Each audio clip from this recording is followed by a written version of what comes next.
Olá, meus amigos, muito bom dia a todos vocês, sejam muito bem-vindos a essa meditação. Hoje, nesta quarta-feira da 33ª semana do Tempo Comum. No dia de hoje, o Senhor Jesus continua a manifestar as curas, né? O Senhor vai reposicionando o coração a Ele quando nós aderimos à Sua palavra e queremos a Sua vontade em nossas vidas, quando a gente já fez esse discernimento.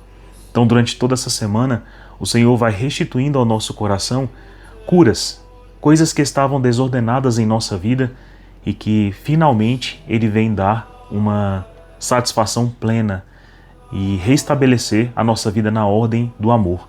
Então, na segunda-feira, Ele restituiu a visão, ou seja, a visão é restituída pela fé, né? Então, nós, apesar de termos fé, quando nublamos o sentido, a nossa inteligência, a nossa razão, pelas nossas paixões, deixamos de enxergar. Quem é a cura para isso? Jesus. Ontem, por exemplo, percebemos que o Senhor não nos quer o tempo inteiro inclinados em nossas velhas paixões, né? E Jesus mostrou que o único que pode vencer tais graves inclinações também é Ele. Principalmente quando Ele vem habitar em nosso coração, fazer morada em nossa vida.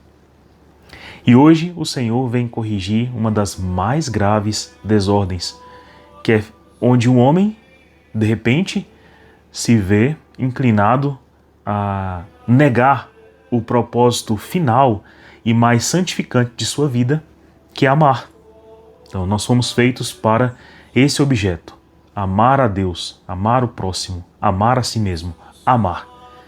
É isso que nós precisamos fazer e é o principal mandamento. E Jesus coloca até mesmo uma intensidade para esse amar. Amar com o amor com que eu vos tenho amado. E amar é muito mais elevado do que gostar, do que ter afeição. Os homens hoje em dia estão acostumados a gostar das coisas, ou seja, a colocar sua vontade em diversas coisas. Mas amar significa decidir por aquilo, fazer sacrifício, dar suporte. É elevar aquela condição do amado à comunhão com Deus. É ter generosidade em vez de inveja e ciúme. É ter disponibilidade para que o outro cresça e melhore, em vez de ter prazer em entristecê-lo. É encorajar para as grandes virtudes, em vez de amedrontar, intimidar. O Espírito de Deus não é de timidez, mas de encorajamento. E o principal encorajamento de Cristo é para o amor. E aí sim é possível fazer as obras que correspondam a esse amor, como São José Maria Escrivá costumava dizer, né? Obras são amores.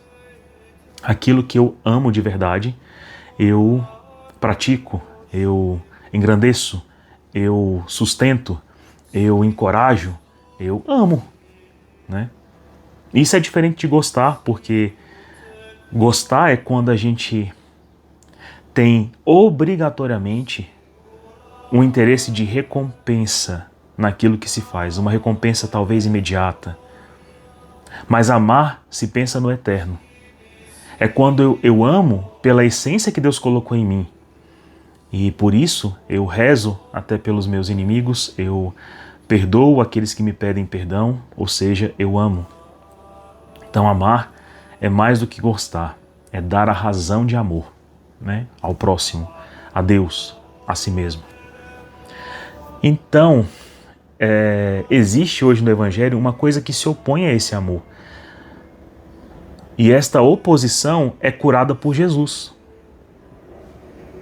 Então Jesus, ali na porta de Jerusalém, diante dos seus discípulos, percebe que eles têm colocado o seu amor, sua vocação, em uma expectativa de recompensa.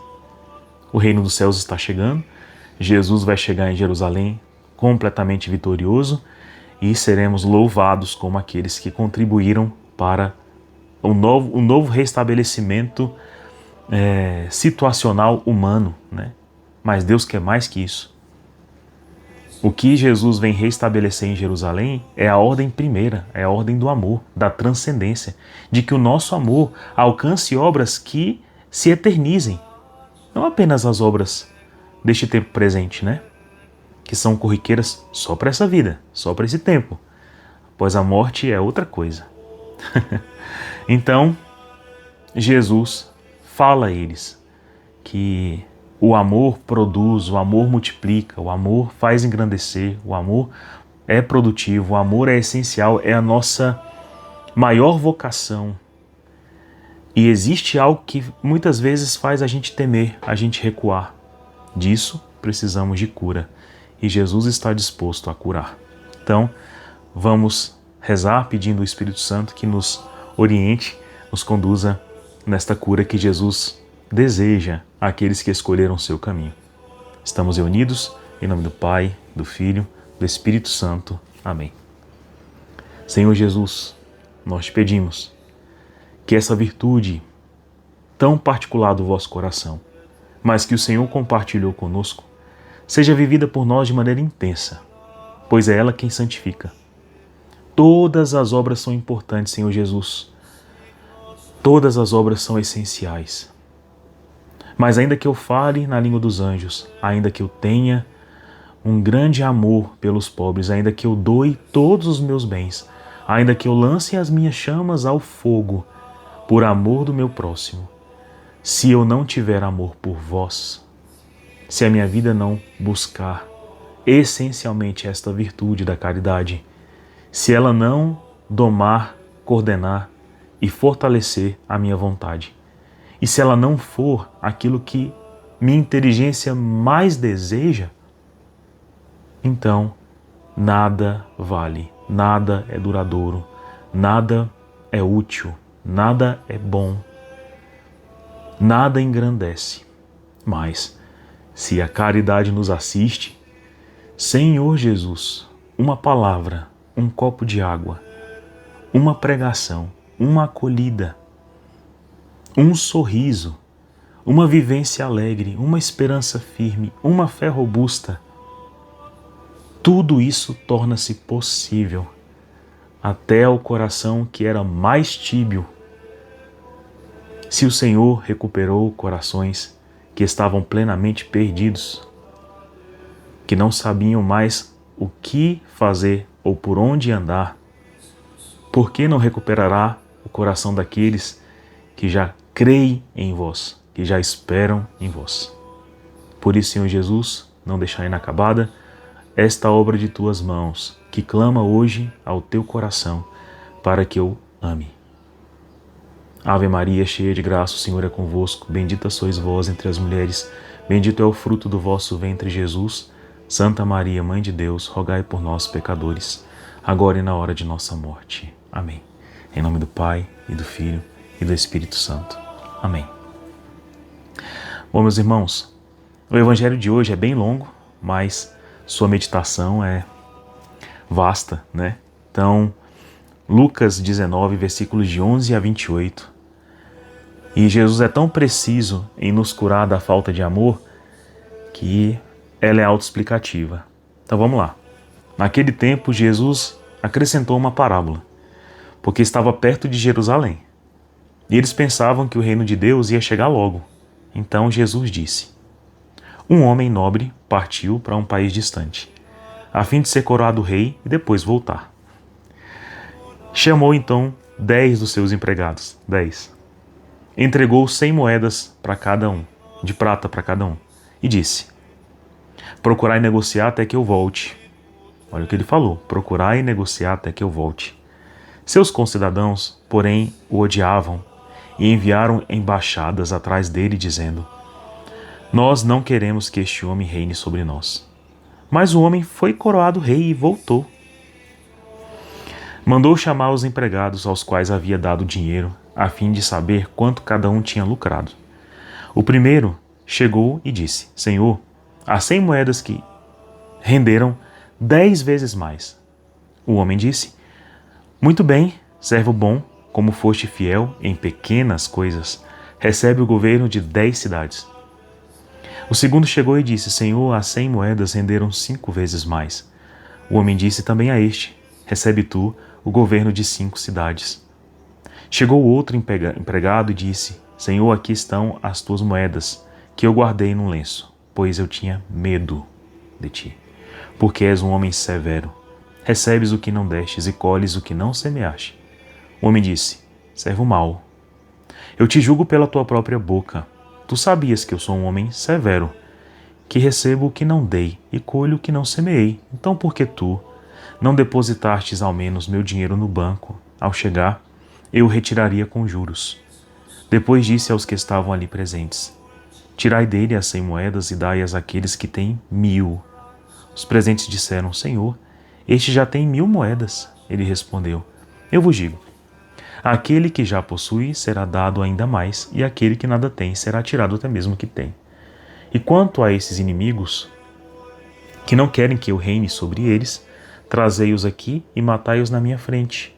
Jesus caminhava à frente dos discípulos, subindo para Jerusalém.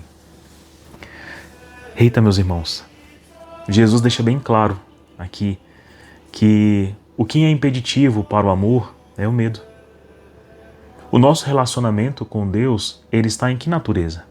Ele é de medo, é de amor, é de generosidade, é de entendimento. Eu quero, desejo que Ele reine sobre todas as coisas, que lhe seja dada essa coroa, separada para Ele por ninguém menos que o próprio Pai? Ou eu a rejeito, né? Jesus tem senhorio em minha vida? Senhor das minhas escolhas, Senhor do que eu visto, do que eu como, do que eu bebo, do que eu falo, do que eu penso, dos meus relacionamentos, de toda a minha vida, né? Ele tem reino sobre isso, ele tem autorização para entrar em minha vida. Isso é belíssimo, porque isso é o seu discernimento, que falávamos tanto na semana passada, comparando o que Jesus nos dá a viver e nos convida a viver com o que este mundo diz a nós. Bom, o mundo tem promessas vazias, fúteis, frustrantes, términas, fechadas, exclusivistas e egoístas. Deus tem promessas duradouras, eternas, que começam agora, mas que não terão fim. E que neste momento promete a nós purificação, mortificação, abstinência, lutos às vezes, dores. Por quê? Porque este mundo foi contaminado pelo pecado. Mas a recompensa dos que mantêm a fé em Deus é eterna e ninguém consegue roubar isso de ti. Então, o discernimento, a mim, parece óbvio. Eu preciso apenas convencer a minha inteligência e a minha vontade para aderir. Que neste momento é o momento de, por meio da prudência, por meio da sabedoria, saber sofrer os tempos presentes, mas jamais deixar de ter esperança firme, fé inabalável e caridade ardente, esta que santifica. Ora, se o meu relacionamento com Deus não é de amor, é de medo, é claro que eu não vou arriscar a minha vida, a minha palavra, o meu tempo, os dons que Deus colocou em mim, pelo medo. Medo de Deus, medo do povo, medo das perseguições como Jesus estava sofrendo aqui. Medo. O medo é impeditivo para o amor. No temor não há amor. Só existe um temor bem-vindo, que é o temor de não ter amizade com Deus.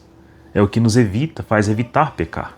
Aquilo que acende na consciência toda vez que a gente está prestes a cair, acende a consciência dizendo: não, esse temor é bem-vindo, porque ele é disciplinador. Mas qualquer outro, medo de Deus, por exemplo, não tem como. Veja a generosidade de Deus. Aonde eu sou incapaz, Deus multiplica, mesmo que eu seja fiel ao pouco. Então hoje, meus irmãos, qual é o teu relacionamento com Deus? Este é o teu maior dom. Entre todas as coisas que você recebeu nesta vida, este é o seu maior dom. Como fazê-lo multiplicar, crescer? Primeira coisa é dar a Cristo o senhorio, de nossa vida. Mas a segunda coisa é vencer o medo.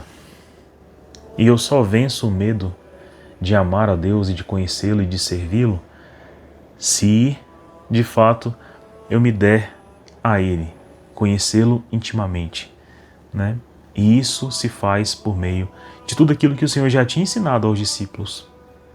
A oração, os sacramentos, a prática dessa caridade que Deus dispõe em nosso coração. Caridade essa que é amar a Deus sobre todas as coisas, o próximo como a ti mesmo e amar-se a si mesmo.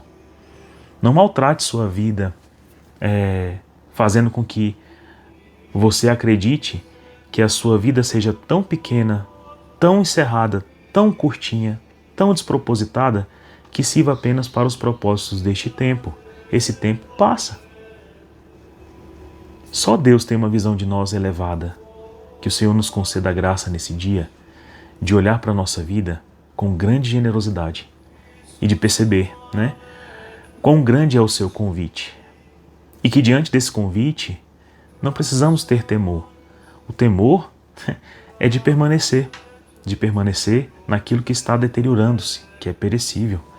E se você, por falta de sabedoria, ainda não sabe como empreender, como depositar seu tempo, seus dons, sua palavra, para que aquilo multiplique, para que aquilo cresça,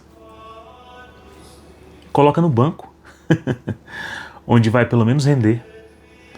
O banco é a igreja, onde Cristo colocou o depósito da fé, a ação do Espírito Santo, onde Ele deixou os sacramentos, seu corpo, seu sangue, sua palavra, onde Ele fez ali reinar uma promessa eterna. As forças do inferno jamais prevalecerão contra ti, contra esta igreja formada por Cristo. Coloca teus bens no banco. É isso. Deus abençoe você. Tenha um santo dia. Até amanhã. Tchau.